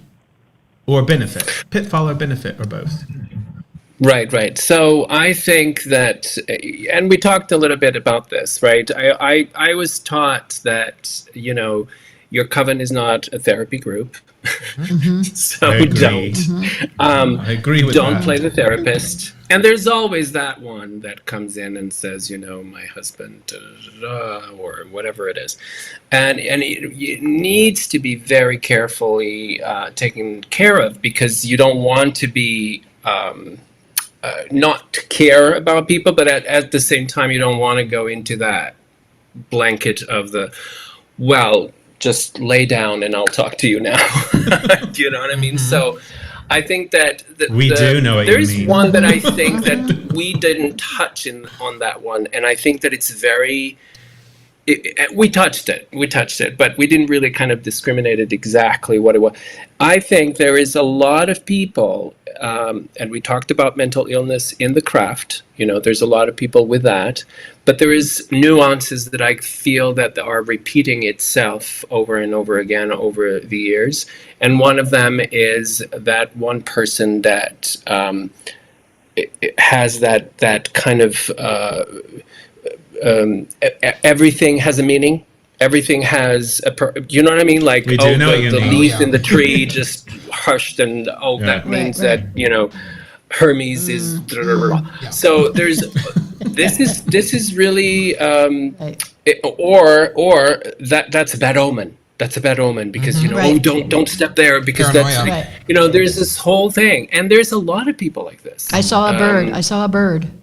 I saw a bird. It's Grandma. So it's like there's no balance. So I think that there is this thing about imbalance, and you talked about this as well. We need to find that balance. Psychology or not, but inside of the craft, I think that that's very important. for for our sanity and for our Covenant's sanity. I mean, everyone. I think that it's very important to find that balance. There is pitfalls. One of them is that one, and there's always one like that, right? So there's always somebody that feels that, oh, I'm feeling, or I love this one. The goddess told me. Yeah. God told me to do it. God told right? me. Because there's always one that said the goddess told me. And I, I'm always very wary when I hear these things outside of religious, setup and ritualizing, this, inside of our own circles. I'm very worried, or the God told me, but I hear a lot of the goddess told me, or the goddess talked to me and said, blah. So, and this leads to another thing, which I think that it's also very dangerous and that it's a pitfall as well. I'm going for the pitfalls, I know a little bit, but, which is the abuse. Psychological abuse, for instance, is one of the things that I feel that it's very, very important to talk about, because there is psychological abuse. There is holding. There is pulling down people. There is holding people to their degrees and not giving them the second and third phrases or whatever. There's a whole lot of this. So psychological abuse, I think, that is one of the things that we need to talk about in the craft today. There's still a lot of it. So we need to talk, and hopefully if we talk, people become aware of it. Oh, yeah, I think I that's... benefited greatly from your psychological abuse. I'm glad. And do you mean like psychological, one person's psychological imbalance could impose itself on another initiate? He's talking about... I'm talking about teachers a covenant leader, for Teachers, instance, but I who guess I meant that too. have Teachers psychological who- abuse over their covenants, for instance. Yeah, that's what I meant. Or, I mean, The high that's, priesthood. that's Yeah, okay. happening in and outside of Alexandrian witchcraft. It's All a religions, particular right, hobby of the Gardnerians. No offense, my loves. I definitely think that we work hard between vacillating between the fact that, when you are running a coven, you do have to have a certain amount of authority. There is discipline, there is teaching, there are rules. of course. Yeah. And, the way that I've always handled it, as far as like the making sure we don't hold back, is I've got a few like triggers that we do. So for instance, one of the rules that I have for myself, this is not a Alexandrian rule, is if someone asks for their second, third, and I've said yes, that conversation never entails what their intentions are. I don't ask them what their intentions are until after they've done their test circle, after they've been told yes. Once I've already said yes, then I will ask. That way, they don't feel like that their intentions sway us, and I don't feel like that's being interpreted that way. So I think there are certain things that you can set up for yourself and others to make it better. I'm also very, we are very, I'm sure you've carried this on too, communicative about what the training standards are. Like, this is what we expect you to learn. This is the Right.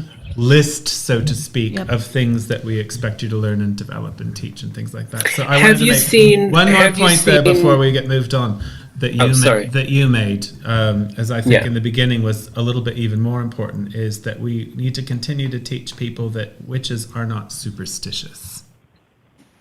That is a different realm, than the witch. I think that's where a lot of the That's paranoia right, comes yeah. from, is it's superstition, And Right. If I touch older. this tree, my lover will die. Right, older and things. Anyway, we have a Right. There's two Well, but of there's a lot of that, right? There's There's a lot so of much that. of it. Don't, so much of So it. it's really, it's really So- difficult sometimes. All right, do Karagan. you feel that you have seen the repercussions of abuse in people that you know in covens, for instance? Have you seen that?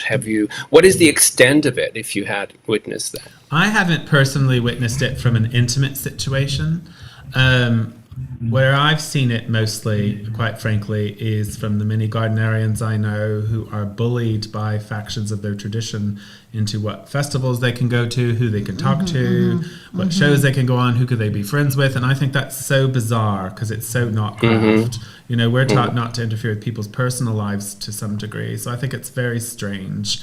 But personally, no, I haven't really seen it. I've heard lots of stories. Do I suspect it's going on in a few places I'm aware of? Yes. But I'm pretty sure Levi's doing really well with his group.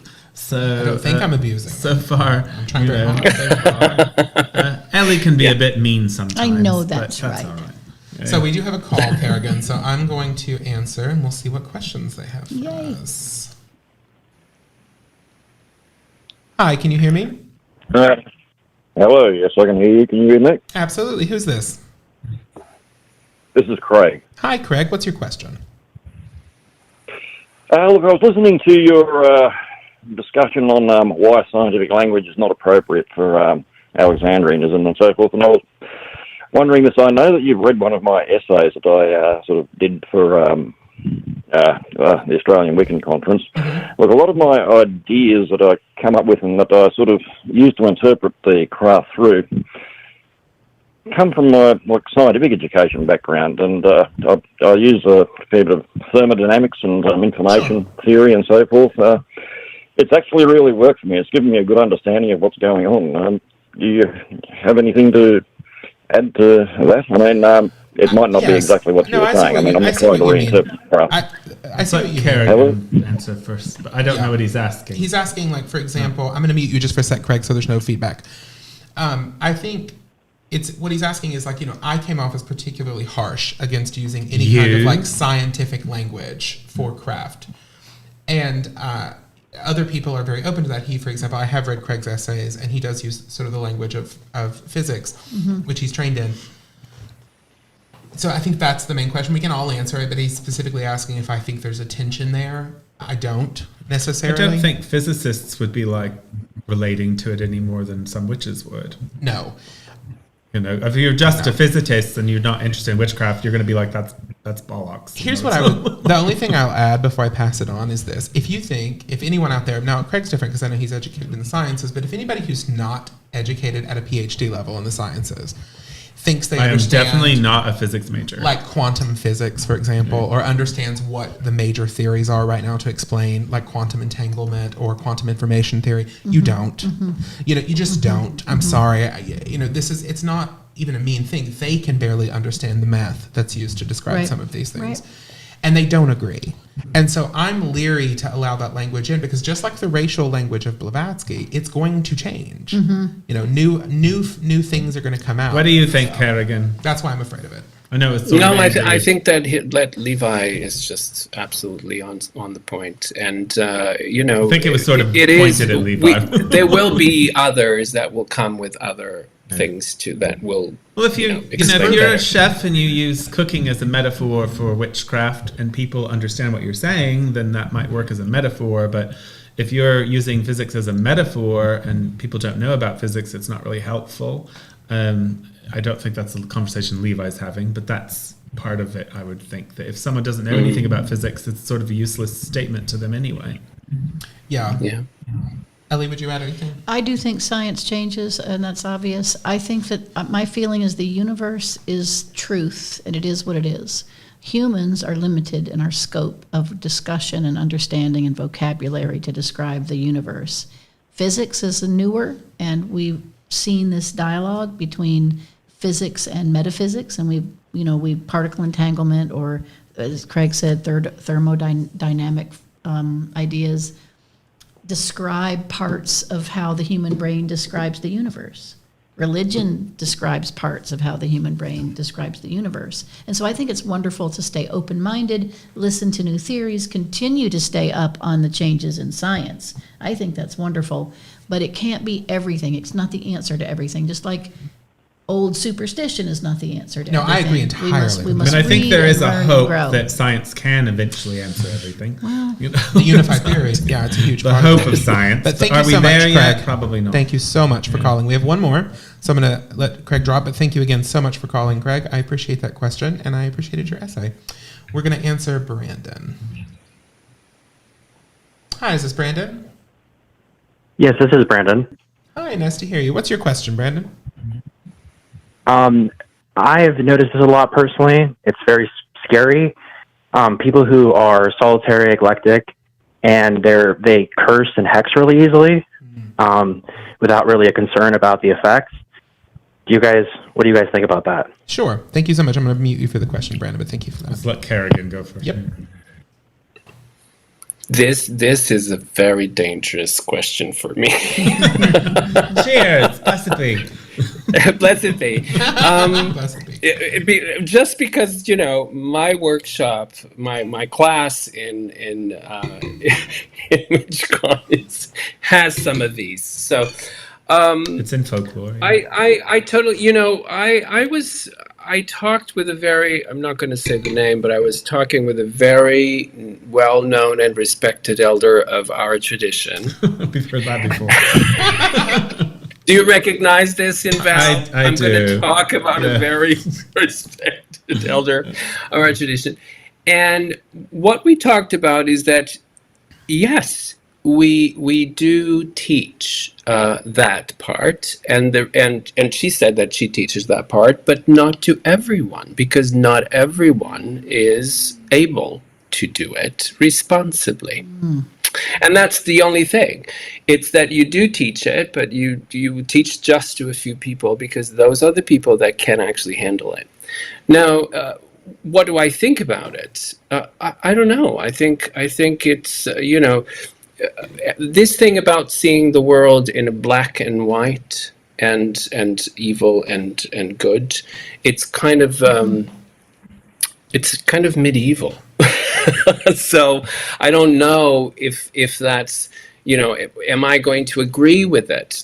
What is the expected answer? Do I agree with curses, or do I agree that people would, if they do it with a purpose? Everything has a purpose in magic, right? And if the purpose of it is true, why not? I think part of what the gentleman's sort of pointing out is that when you go to the Instagram pop witch, TikTok. Facebook, Yes. non-initiatory witchcraft, the high volume of language you will see is about cursing. And unfortunately, they're cursing, because I absolutely love cursing. My favorite curse is "May your Uber driver talk to you."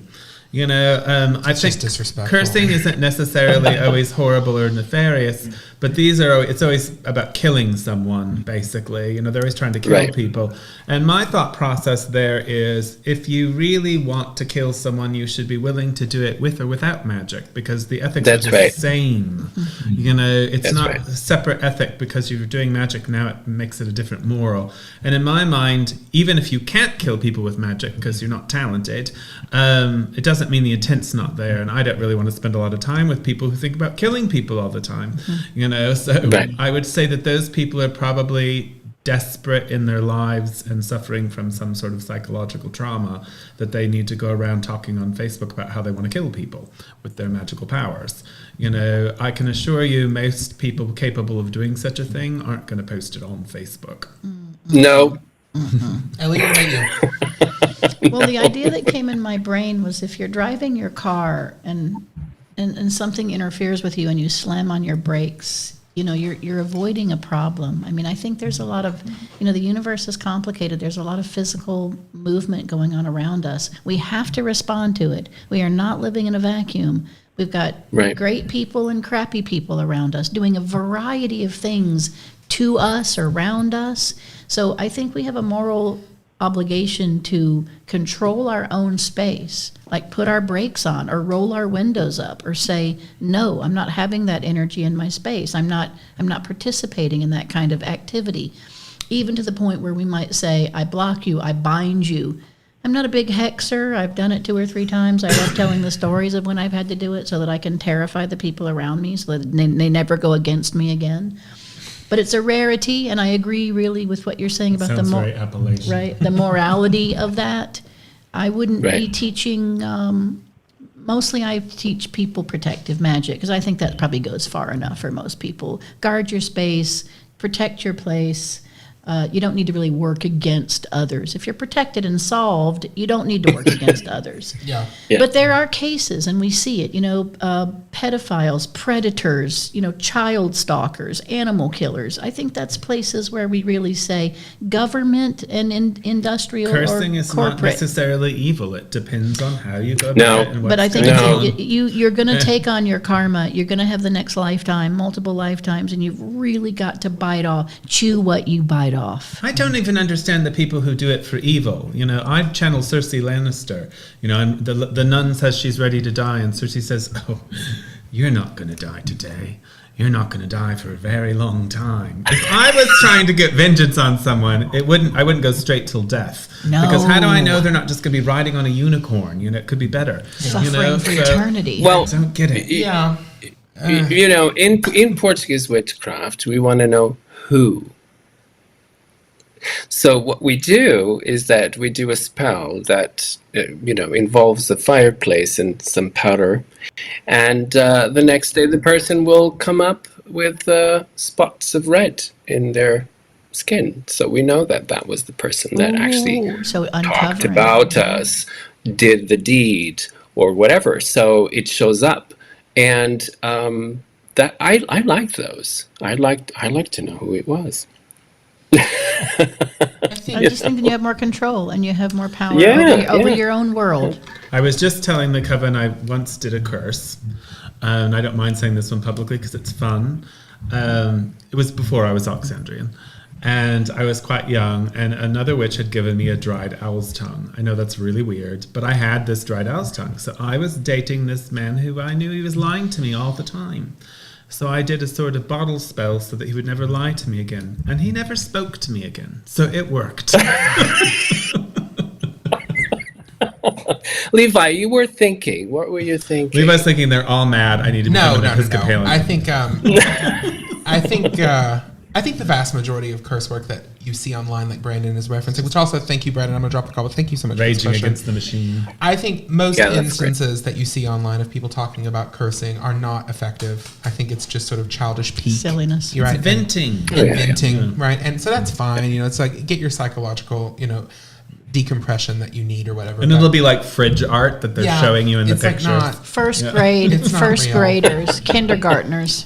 But I think in most instances in the modern world, I think magic is probably the worst way to get justice. I think we just have so many other avenues. You know, I would much rather the pedophile go through the court system, to be honest, than be cursed by a new I would say ager. do both, court system and Levi, you have to go to my class. I also just have a natural sort of like. I'm curious that because of this boiling doubt, I thing from this guess. book he found. That's what I don't made me- know. Oh, that's amazing. That's what made me curious. It's amazing, Yeah. yeah. And that's where I believe that's where all of this depiction comes from. Could be. Can I The tell you- boiling. I will say one final thing, Karagan. This is an idiosyncratic belief I have. I want, and you all will know this because you're all, everybody on this call is an Alexandrian, but I'm saying this for the audience. What I'm about to say is not Alexandrian teaching. It's my own personal weird belief. I think curses only work if you're willing to take them on. So what I mean by that is like, I agree. I think you can only burn another human being if you're willing to set yourself on fire a little bit. I And agree. few people have that kind of true, unadulterated vengeance in them. They're They chicken. think they do. That's chicken. exactly. you Exactly. want That's to what be I meant vengeance, when stick to I both. don't Yeah. teach it Mm-hmm. to everyone. Because Only some people those are who not can take ready it. for vengeance. Right. They're not ready for vengeance. They do not Well, understand I what it don't will think a feel curse like. has to be vengeance. That's the thing I try to keep getting No, across. no, I it think it can doesn't. be fun. It just depends on what kind of curse we're talking. A curse isn't just like a death curse or a get boiled. It could be curse. fun just watching them scream and But the people online talk about that stuff. You know what I mean? That's where I got it from. But yeah, I think you just have to be willing to do something to your soul that most people are not ready for, is what I would say. Right. You're not really and ready. you're correct, and I think you're aligned with If you're the talking about Alexander being teaching. that dark, you are pulling that darkness into yourself. It will forever be a part of you. Yeah, it'll forever. You've always Right, You'll have right, to right. reincarnate that stuff out of you if you're going to. You're always going to be the book of your actions. You know, you don't get we're not Christians. Well, but you need That's to right. be able to understand the currents, because if you don't navigate the right current, you will be lost in it. So then you just go with the Then it's darkness, self-destruction. and so if you've never been in light, you cannot find it. So this is why I think that it's very interesting, because only a few people can do this. Only a few people can navigate the currents that way. But I think that's the same thing in the secular world. I think it takes a special kind of person to be an effective judge, for Right. example. Yeah. Or businessman, I think or you're money right. manager. Well, it's Yeah. Fair. You know, I It's, think it's, not everybody can do that kind of work. Like that is not No, a no. universal human ability. Let me ask you this, Karagan. How would you spot a person who you think was able to do that more difficult, energetic work magically? What would you look for in a person? They have a kind of madness in their eye. He's not They do. wrong. We know someone do. like that, don't we? Oh, yes, we do. You're They not do. wrong. Madness in the eye. They We do. And it's difficult because, you know, this is the thing. If you are going to jump on that barrel, and it's a black, thick barrel, right, with all of this, Covered in you tar. better know how to come out with it. Because, you know, if you don't, this is what Levi was talking about. If you don't know how to do it, you're going to sink and you're going to stay there. So this is the thing, you know, it's not really a light thing to do. It's not an Instagram thing to do, because and we know that this is not really real in Instagram, because Right. they're on and about and they go again and they keep doing it. So that is not, first of all, it's what Brian said. When you do it, you don't talk about it. No, Never. You don't. no. So this is there's a whole lot of things that go with it that I think that it's very interesting. But yes, there's a little madness in their eye. I love that. Speaking of psychology, I love that. I wanted to bring up one, because I'm going through the comments. You all have left wonderful comments. I see a lot of them. Great conversation happening in YouTube and Facebook. Francis said something that I think relates to this on some level, which is so many people are out to like cure an issue in their life magically when they're the problem. Oh. Right? That's so right. it's like That's right. magic becomes just a giant way to avoid personal responsibility. That's right. And I think we could talk about that. Like, do you not see Oh, that so absolutely. much Yeah. in the world? I have a lot to I say do. about that. I do. Go ahead, Ellie. You start. I want to say, as a reader, just as a practical daily psychic tarot reader that's talking to people from every country, visiting New Orleans, etc., on the phone too, wherever. And they start the conversation with the problems of others. They're wrong, they're bad, they've affected me, they blah, blah, blah. And the first card I pull is either the Queen or King of Swords. And I think to myself, no, darling, you are the problem. You are horrible. You're a bitch. You're negative. Your mind is contorted. And I would like to say to the person, the commonality here of the problems is you. That's a big thing I see. And once you establish that you're seeing that the individual is the source of the negativity and the problems, it's very difficult to get around that. If you're not getting along with everyone, you might It's be you. part of It the might be you. It's equation. you. Might be partially because of you. It's like you need to sing that Taylor Swift song. But this is I'm how the I tackle problem. it. It's me. If every relationship you're in fails miserably, you might be the common denominator. that's right. If you can't keep a Right. job, it might not be the corporations. But as Francis is saying, the issue is really the way the individual is defining their reality. You know, they're not Right. really Which seeing is psychological. Escapism. which is Yes. psychologically. The But what topic of Karagan's how I questions. handle it as a reader is the first thing I say is, I can see how brilliant and intelligent you are, and that your mind is obviously has a scope that is above the people around you. Flatter them. So let's look at this in a more practical way. You want certain results from the world around you. So you may have to manipulate the way you behave and the energy you put out to get different results, because the people around you aren't intelligent enough to really interact with you properly.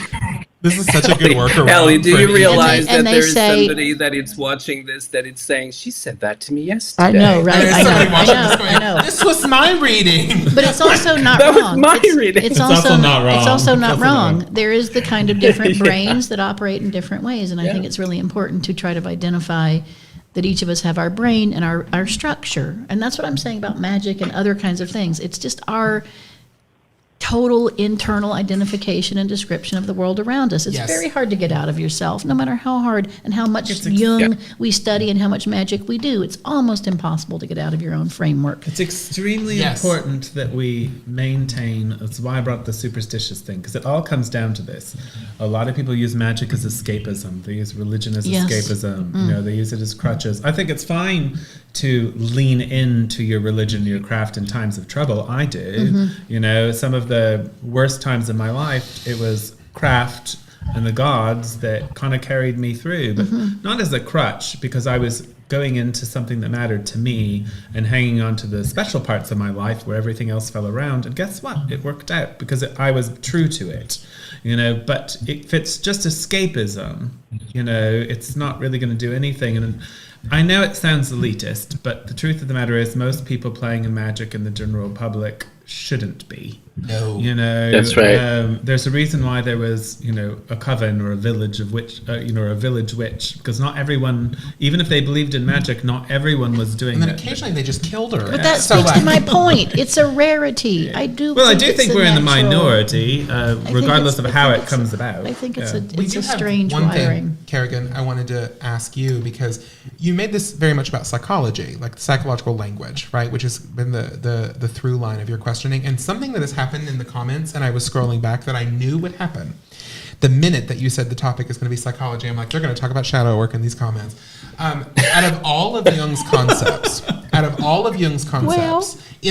in older generations, in occultism, it was mostly about the collective unconscious and archetypes. Did you ever hear this term before? The Jungian shadow? Recently, because this is newer to me. Like No, it's been no, like God, this is last old. 10 This is years. old. I mean, it's that from I've Jung. seen it, yeah. It's from Jung. No, I studied like, Jung in college in the 80s. I studied From Jung, in college To in be the 80s. balanced, you must do your shadow work. Well, it's taken on new worlds now I that wanted probably to aren't ask, not what how he do you meant. feel, Karagan, about the fact that that has become so wildly popular on social media to talk about magic basically as shadow? Oh, I hate that. Well, I think that it lost its power because basically in the old days, you didn't do shadow work. You just suddenly you were like you had a crisis or something, and then you're just kind of something slapped you, and you're like, oh, whoa, what is this? And then you realize, okay, so I'm going to depress myself and go and walk in the woods, and that was your shadow work. Or you just You drank. know what I mean? So there was no, So then suddenly some author thought, let's talk about shadow work and let's make this a thing. And then there's books about it, and there's discussion, and there's this and that. And that. It lost its power It's because it's everywhere, so though. talked about. I agree. It's so 100%. obnoxious. It's nauseating almost. You know what I mean? So I think that So if you want to, and you, Brian, you talked about it as well. The mirrors and all of that. Well, but these are very Not quite the same thing. specific No, it's not. methods. Black and white mirrors of the soul is not the same. Yeah, that's what Like Karagan in our just mirrors. said. Crying But in your it- closet with a fifth of Jack Daniels because your boyfriend broke up with you is not shadow work.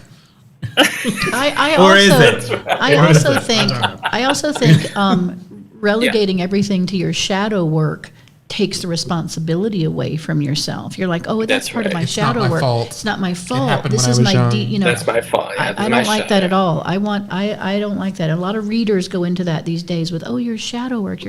I'm like, no, they're crappy. They're shitty. Tell them that.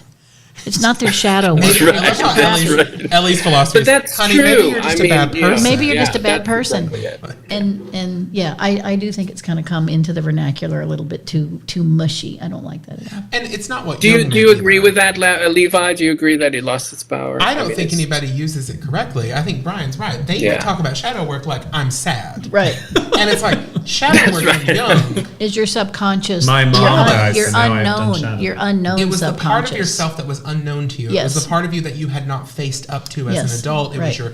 your hidden traumas, your neuroses, the things you don't want to face, the things you lie to yourself about, basically. Like that day you That's realized right. you are a serial killer. that are horrible Maybe. things that you have to face about yourself. That I'm shitty and crappy. Yes, that's what But it's so about. that's what I think is where it's lost its power. You want to is do some shadow work? no responsibility. Go get a therapist. Yes. They're great. That's right. They're That's great right. at helping. Well, that's you do actually shadow work. Yeah, that's yeah. actually shadow work because a therapist is basically a mirror. Yep. That it's like, oh, you're saying this, and did I say that? It's that. I is did it for the 2 shadow work. years until she had a nervous breakdown.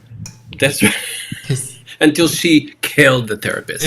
No, But no, I think I knew it would come up though, and that's kind of fascinating. Is when you talk about psychology and magic today, this is the number one thing I see on social media. I don't like it. It's the number one thing. People It's the say. new trend. it's I don't- true, I don't and really it's like because that I think it's a mishmash between Jung and. There's a whole lot of Jung in all of these things. there's a tarot deck of Jung Yeah, the yeah. Jungian psychology. Well, and he stuff. studied, his wife studied yeah. the Grail mythos along with Dion Fortune. Do you know Dion Fortune and Emma Young were best friends, and they wrote and studied Yeah. intensively about the Yeah. Grail mythos? I mean, I think he dug into Yeah. mythology and really Levi deep loves Dion Fortune. historical. I know, don't worry about that. I love I don't dislike Dion. Fortune. I know. You have No, some- but she she's a has her racist old and- She was racist. culturated, I love she has her, it. her, I she has love- her I love- racist issues. But Yeah. so no, I think that's real valid to try to understand the deeper psychology of the human being with mythology and metaphor and symbols. But it's not the totality of it, and it's not an excuse. I don't like it when I hear from people, "Oh, it's my shadow and it's my struggle with this symbol." I'm like, no, you're just crappy. Let me just say one I'm thing. tough. I'm tough as I a leader. love I'll you. go ahead and say that. I love you, Vivian Crawley. I know, right? Right, She does right. a lot on. She does a lot on Jung, but she's actually trained in Jung, so her writings She are is. not She what you is. see on She social really media. is. Yeah. Right. Yeah, Like when because here's the thing, she wrote Living Wicca and whatnot, but she also writes like articles in journals, in like Jungian journals. Yes, and whatnot. yes. She's very educated, and She's really. I was so. I can't tell you how honored I was. So I was living in Boston, and then suddenly I received a message from Vivian Crawley, and she says, I'm in this conference in the conference center in Boston. Would you like to meet me? And I'm Would sure. you like of course to meet I'd like me? to meet you. So we went to a hotel bar and we talked you for like hours, to and it meet was amazing. And Can I loved tell it. you my experience? She asked to join my Facebook group, joined, and then blocked me and my husband. Really? I've never spoken to her. Yeah. Oh, she's lovely. She really can is. tell. She's very nice. She's very Okay, so I do want to take it back just for a second, because Francis brought up something that I think is accurate, which is Okay. there's been this big turn towards the dark goddess. I write about the dark goddess, dark and, goddess. and things and whatnot. But You could just stop at goddess. I think that is where I do think there is some wisdom here, which is the idea of seeing God as a totality. Yes. Like, not as every good thing that happens to you, but Yes. also just everything. Yeah. Not all light and beauty. Everything. Not all yeah. light and Everything. Totality. Everything. Totality. Yeah. Yeah. So We weren't that I agree put with. here just to have fun and have a good time, quite obviously. No, and that's what Francis is saying. Sit at the feet of the dark goddess, surrender to the mother, and allow her eyes to I just burn you hate into your the soul. phrase. dark goddess. Become a Really do. butterfly. Your caterpillar needs to turn to mush. It's very interesting because, so many people try to change, this is my experience and what I've seen, change. How many people did you see that try to change traditions to fit their own? A lot They of don't people. really allow the Everybody. tradition or the system to transform From them. It's them. They want to fit their own thing in that tradition. And I see this so many All the times. time. I mean, I've actually had, as a teacher over the years, and I notice it in some high priesthood out there, that you can see the Llewellyn that has bubbled into their minds. The Llewellyn books over the years, particularly in the 90s. And you almost have to deconstruct that and be like, no, that actually isn't part of this at all. That's not sort of a thing. That's their internal Yeah, the dialogue. terminology dark goddess doesn't, we all know what it means, so I'm not ridiculing the person saying it. It's a very common thing to say. But it doesn't technically belong to our literature because it's just the goddess. She's not dark or light. She's all things. She doesn't need, a quintessence to it. But I think that also comes into it. It's like the main reason, using this as an example for what we're talking about with psychology, there's a psychology to the word dark goddess because it's almost like people are apologizing for worshiping a goddess, so they have to emphasize that theirs is dark. I don't just work with a fluffy mother goddess. I'm not a flowery hippie lesbian or something. I'm not a tree hugger. I worship The dark Lilith, the dark vampire goddess. And I'm not Wiccan. I curse and I collect roadkill. And it's just this narrative that's come up over and over again. So I think that's sometimes why I think it's a psychological thing. I'm not saying she's obviously not a part of that, I'm sure, but a lot of people are. And so it's almost like an apology for worshiping the goddess. Levi's biting at the bit. Their aesthetic is chthonic. Their aesthetic is chthonic. I think what I enjoy sometimes about witchcraft, I would say you can go to other religions for this too, like Tantra. This idea that God is just experiencing reality, including all of the things that hurt, right? And so the idea that God is only Good. light, Light. and then evil is a deprivation of that, is a very odd kind of theology, I would say. I hate And I to think tell it's everyone, but psychologically God is healthy. all of our initiator. Like, Yes. You know, I the gods are really initiating agree all with of you. us. It's not always pleasant. I agree with you. The worm Right. eating your eyeballs, is that the dark goddess? I mean, it's part of nature. It it's is. part of God. You know, I mean, that's a It's the phrase we would totality. use, but in the old world, they didn't say, today I'm talking to Dark Hera. You know, they just said, I'm talking Right, to Hera. You know, right. I'm going to worship Hera. Because gods can do what they I'm going to will. go worship Dark Hecate. You know, no, it's just Hecate. It's a goddess. And Like, that might this be isn't- in line with the It's Jungian. understanding your shadow. It's an Like, absolutely we're labeling, Jungian we're labeling leftover the gods that this is a this is a shadow work of the gods. Right. That's kind of what I'm playing I on. would say that I think that a lot of people do approach it that way, yes. I think they approach it as a sort of Jungian... If you want a dark goddess, go study Yeah. Kali. I would actually say, I mean, if you... you know... She'll teach you some shadow work. She definitely doesn't care about your, things like But that. I think that's the goddess period. I don't think, I'm in my babbling. The wine is kicked in, everyone. But I love the ambition. let me go back to Kerrigan's idea about doing some cursing work or some negative I was magic. trying to say something. That is, You I know, I'm totally sorry, just- but that's still part of the reality of the totality of the universe, the dark work. Right. Yes, but Also- why is it dark?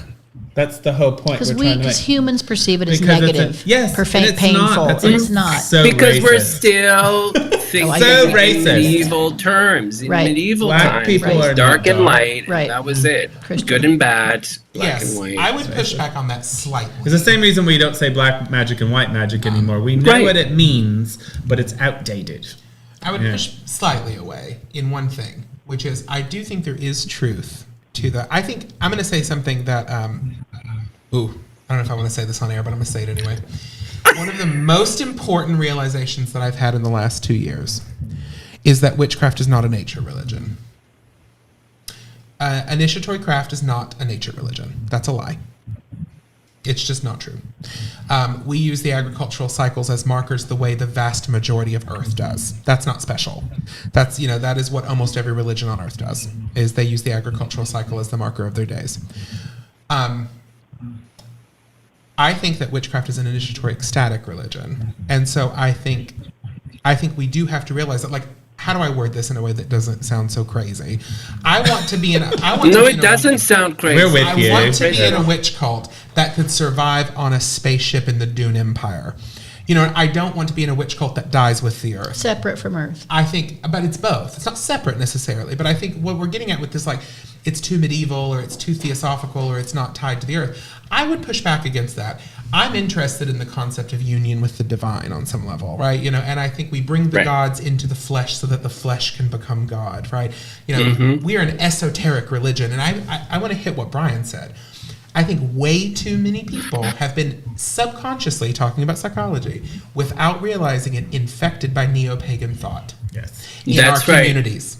They don't talk like esotericists anymore. They don't talk like theosophists anymore. They talk like park pagans. They talk like they were trained by Llewellyn. So there could be witches. There could be witches on Mars. Exactly. There could be witches in other galaxies. in other universes. That's right. It So it's a occurs little bit more separate from Earth. cosmic. That's what you're saying. Yes, Yes. It's a little bit more cosmic It's a than cosmic religion.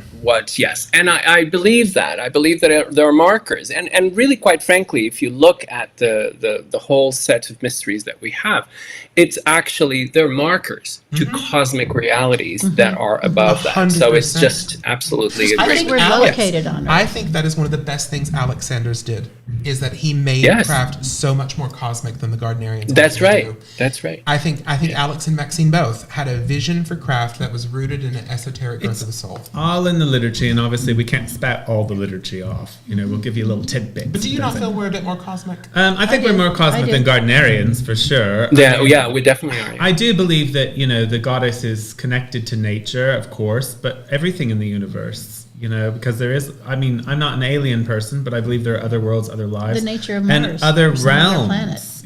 I think that there's other realms with other forms of life. Same. Agreed. And I think that the goddess of life is the goddess of life in other worlds as well. Yes. So I don't limit it to us. This is our mother. It's really weird because in my book right now, the last chapter I'm really working on, section I'm on right now is about, that I was just working on today, is about the mother goddess as almost medieval secularism as Mother Nature, where we get Mother Nature and Mother Earth, and how that sort of transcends and becomes cosmic. That happened in our own culture in medieval times, talking about medieval stuff, that she started becoming cosmic because it's a reconnection to this is bigger than us. But in our liturgy, it does tell us the goddess is bigger than just the earth. And that's right. I don't think we're not a nature religion, but I think calling us a nature religion is limited and underplaying it.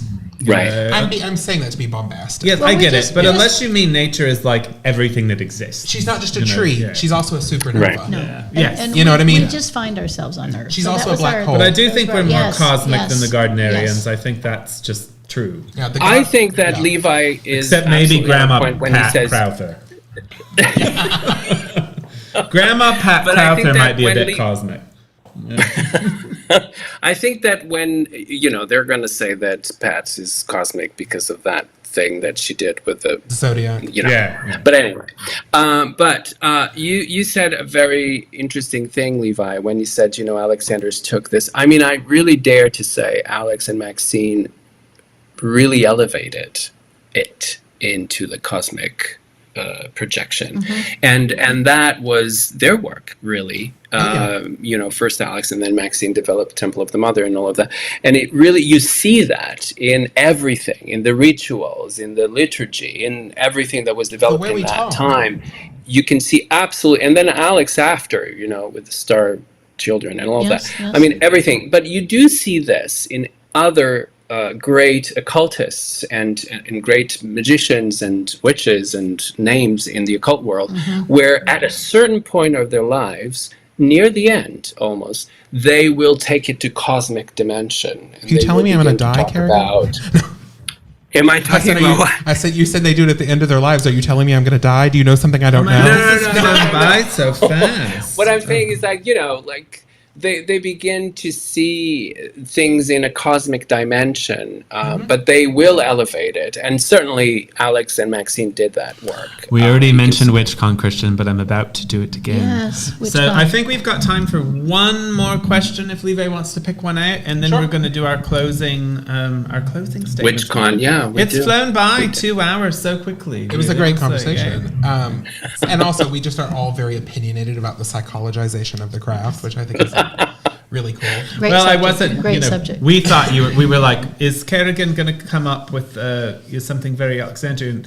And I said, I think it's going to be completely off the wall. I think it's going to be opposite day of that somehow. Because we had Christian on last week, and we were thinking he was going to do an off the wall thing, and he did like a very proper thing, and we were all shocked by that.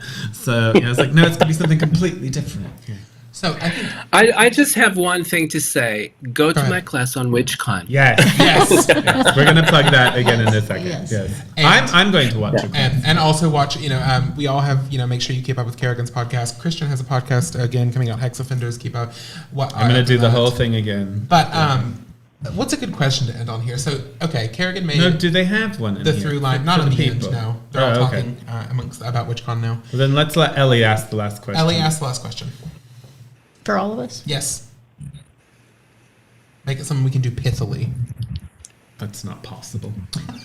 We're Alexandrians. We don't do What's the most important thing that's happened to you in your life because you're a initiated witch? I'm cuter.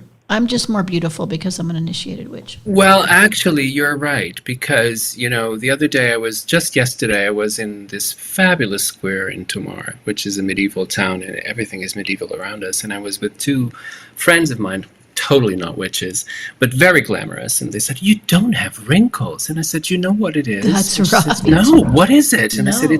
"It's the witchcraft." We are beautiful. Organized And they said, "What?" Skin is It's the gorgeous. witchcraft. I Because totally believe that. it's the touch of the well of life, That's right. and they just said, "What do you think that I could join?" And I said, "Oh, please, just for course not. wrinkles, Just for no." faceless. No. Magical faceless. What about you, Brian? What's the most? But it's very funny because it's not untrue. The wine's Ellie. kicked in It's strong. Not true. untrue. Beautiful. Well, I'll just back We don't Karagan have up on what he wrinkles. said. What he said is even better because I remember I was here with my ex-boyfriend in New Orleans. It was before me and Christian were together, and we were just dating, and Christian did some pithy comment. He's like, "You just look so young," which I did look much younger then than I do now. But I've always looked young for my age. And he said, "You just look so young." Before I could say anything, my ex-boyfriend said, he made a pact with Big Red. Big Red. So it is true. Being in a fertility religion, if you get it early enough, it really helps. It's beautiful. It does help. But we're not initiating you for a free facelift. No. No. I think the best, I could be tongue in cheek and say the greatest thing that's happened since being an initiator. It's me, is isn't it? My inborn basically religious fanaticism can be expressed in a way that does not involve bad congregational singing. Yes. I don't know about that. Sometimes there is bad singing. My inborn natural religious there is bad absolute singing fanaticism can be expressed in a way that we all know is going to end in a field with a knife and some poor person. But no, I don't know. I think just the fact that I think being in this religion does make you live almost, one Life. foot on this planet and 1 foot in the cosmos. You are just sort of like always living in this bizarre interworld. Yes. And I don't know, would you want to be normal after all this? Chthonic, I don't think we're normal. terrestrial, That's and exactly what I was going to say. It was like the other day, I'm going to tell you this. The other day, I was at home and somebody talked to me. Don't ask me who. Was it the god? Somebody talked to me and said, it's a foggy night. Go out. You need to take advantage of this magic. And I did. And I went to the river and I sat there. And then they said, these are voices of my head. They said, look at the waters. And I looked at the waters. The waters it had rained a lot, so the waters were really, really fast. And I kind of went into almost like a trance immediately. It was just incredible. So yes, what I think that it's exactly what Levi said, or very close to it, which is like a foot in here and a foot in somewhere else that we're not normal. We're definitely Thank not God. normal. Thank God. No. So I want to plug you real quick, and then I'm going to ask you a kind of a closing question. So once again, Karagan Griffith, Alexandrian High Priest. He's going to be at WitchCon teaching a class I'm even interested in, which I don't normally watch all the classes, but normally the topics aren't so good. I'll be doing a class too. I don't know what it's about. He's got a new book coming out, The Inner Circle, and a podcast for Coven's sake. Karagan, where can people find you, contact you? Why? Are you teaching craft in Portugal? Are you running a coven there now currently? Tell us what's going on. Well, everything is going on in Portugal, so you should move. No, just kidding. I love Portugal. I've only at been least once, for good but- wine and food, and Yes. Both those things magic. were great. Yes. So I have everything. I have Instagram, Facebook, everything. I'm very excited for WitchCon because it is beyond a great opportunity. It's a great opportunity for me to share with everyone what my research turned into. So it's an incredible journey that I'm going to share with everyone about Portuguese traditional witchcraft. So this is not Wicca, this is not paganism, this is totally different. It's a whole new thing. Not new, very old, but yes, I do have a coven in Tamar. It's called Coven of Tamar. Very traditional. Yeah. So we are running a coven. We are actually accepting now at this moment we're accepting requests for training and initiation, of course, and we have a publisher, which is Red Fawn Press. You said publishing, but it's almost publishing. It's press, but that's okay. I guess I don't know the we difference. have all of Jamal's books, and there is one that is coming out. Inner Circle, I want to talk about a little bit because Inner Circle is something that was done in Portuguese first, and then I translated into English. Hopefully, I did it justice. Somebody read it and said that it was very good and flowed well, so I think it flows well, so it's fine. So I think what I wanted was to lay out some of the principles of the Alexandrian tradition, like really kind of black and white kind of thing, so that people could just have a book, which is not very big, and delight in some of the things that are important to us. So some of the things that, you could just say to people, read this book and you will know, just like in the 70s, they would say, well, read What Witches Do and you will know, So kind of that kind of thing. I'm not saying that it's What Witches Do because Stuart is unique, but it is an attempt to bring that essential things to a book where you can have all of that. So it's a discourse about the Alexandrian tradition, and it's interesting. And I have some exercises. I was like a little skeptic in the beginning. I was just like, I'm not going to put exercises in, because I believe that if you can't take responsibility for your teaching, and because this is a mass thing, right? Yeah. It's very difficult, right? So, but they are good exercises. They're very simple, but they're very good, recognizable by all Alexandrians, of course, but very useful for seekers. So I think that's a very good thing. Jamal is coming out with a big, and very flaming biography. Flaming. I would read it. It's a big book. I mean, it really is a big book. It's coming out in hardcover and also in paperback. So you're all set if you want to. It's very beautiful in paperback, but that's it. We have all of the books of Jamal. I mean, all of the books that he wrote are in redfawn.com, so you can just go there. And We'd love to have Jamal Jamal on the show, but he said it was past his bedtime. But maybe after he sees those episodes, we can give him some coffee or something someday, or do it a bit earlier. It'd be lovely. He tried, and he says, I'm gonna stay, I'm gonna see if I can. And then he said, no, I can't. I just can't. Well, tell him. But yes, so that's what's going on in That's a Portugal. B. Yeah. Well, super excited.